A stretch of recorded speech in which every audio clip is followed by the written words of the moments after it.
বিসমিল্লাহির রহমানির রহিম। জনাব রাশেদ খান তিনি ছাত্র অধিকার পরিষদ থেকে শুরু করে গণ অধিকার পরিষদ পর্যন্ত তার যে যাত্রা এবং বিশ্ববিদ্যালয় কেন্দ্রিক যে ছাত্র আন্দোলন গড়ে উঠেছিল তার যে সাহসী ভূমিকা, তাতে দেশের ছাত্র সমাজের দাবি মানতে তৎকালীন স্বৈরাচারী সরকার বাধ্য হয়েছিল। সেই ভূমিকায় রাশেদ খানের নাম আমাদের ইতিহাসে জল করে জল থাকে। গণ অধিকার পরিষদের সভাপতি নুরুল হক এবং রাশেদ খান বিগত 24-এর ছাত্রগণ অভ্যুত্থানে যে সাহসী ভূমিকা রেখেছে তা আমি জানি, তার মুখেও শুনেছেন, এবং তারা জীবন বাজি রেখে অনেক পদক্ষেপ নিয়েছিল ফেসিবাদ বিরোধী গণতান্ত্রিক আন্দোলন মাটানোর জন্য। সেই অবদান ইতিহাসে লিপিবদ্ধ থাকবে।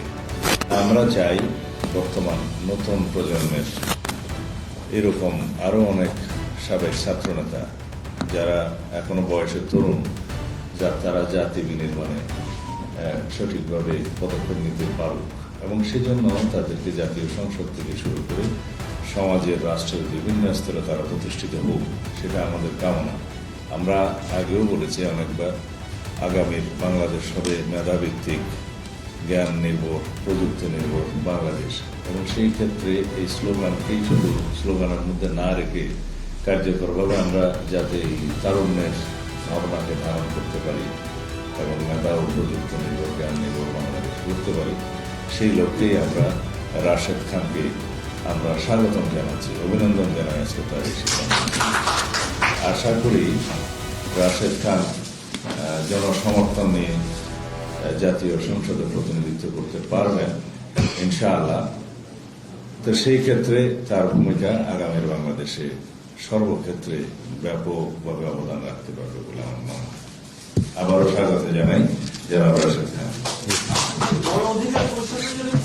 একটু দাঁড়ান। আমার মনে হয় গণ অধিকার পরিষদ থেকে পদত্যাগ করে এসছেন, তাই না? হ্যাঁ।